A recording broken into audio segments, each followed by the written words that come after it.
Olá, meu nome é Brenda Letícia de Menezes Oliveira e eu irei apresentar o meu trabalho de iniciação científica denominado Germinação de espécies herbácea arbustiva do cerrado com potencial ecológico e paisagístico sob diferentes temperaturas.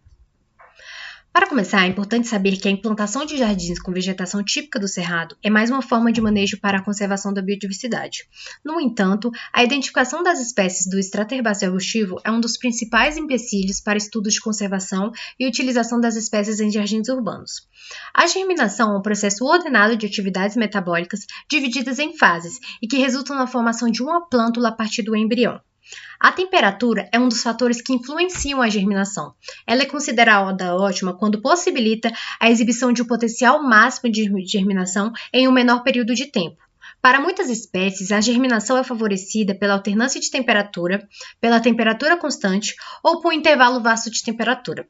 Paspalum stellatum e Schizachyrium sanguíneo são espécies de poácea que vêm sendo bastante utilizadas em recuperação de áreas degradadas.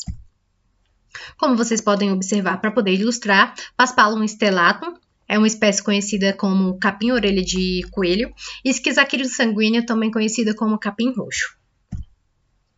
Com isso, o objetivo deste estudo foi avaliar a germinação dessas espécies, Paspalum stellatum e Schizachyrium sanguíneo, com potencial ecológico e paisagístico para se obter dados que contribuam para melhor uso e manejo dessas espécies.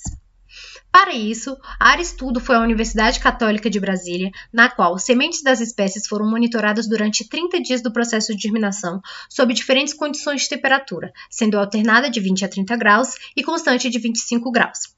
Foram separados 2 lotes para cada espécie, sendo os lotes A e B para a espécie Paspalum stellatum e os lotes C e D para Schizachyrium sanguíneo. Foram utilizadas 100 sementes divididas em 5 repetições, com 20 em cada placa. Os parâmetros analisados foram porcentagem de germinação, coeficiente de velocidade de germinação e o tempo médio de germinação.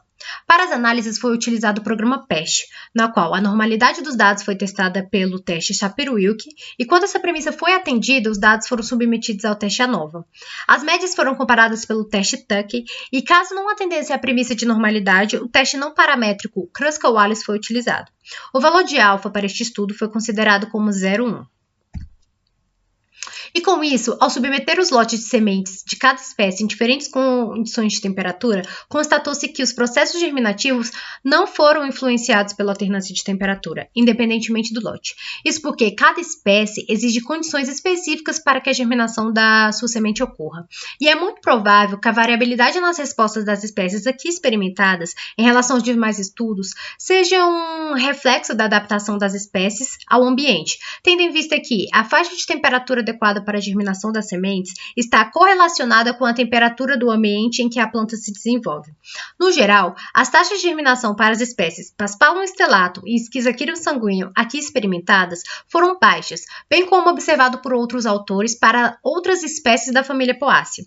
Estes resultados contribuem para uma compreensão dos padrões germinativos dessas espécies para seu possível aproveitamento econômico e recuperação de áreas degradadas. Aqui é a tabela com os processos germinativos. Observou-se que não houve diferença significativa para estes processos e em relação à temperatura para as diferentes espécies aqui experimentadas. E com isso, foi possível concluir que a exposição dos lotes de semente de Paspalum stellatum e Schizachyrium sanguíneo sob diferentes temperaturas externou que a temperatura não interfere nos processos germinativos para essas espécies experimentadas aqui neste estudo. E eu gostaria de agradecer à Universidade Católica de Brasília, ao CNPq e à FAPDF que financiou esse projeto, e também a Rede de Sementes do Cerrado, que forneceu as sementes para este estudo, e o Cerrado de Pé, que é a Associação de Coletores de Sementes, que coletaram as sementes das espécies aqui estudadas para que este estudo fosse realizado. Muito obrigada!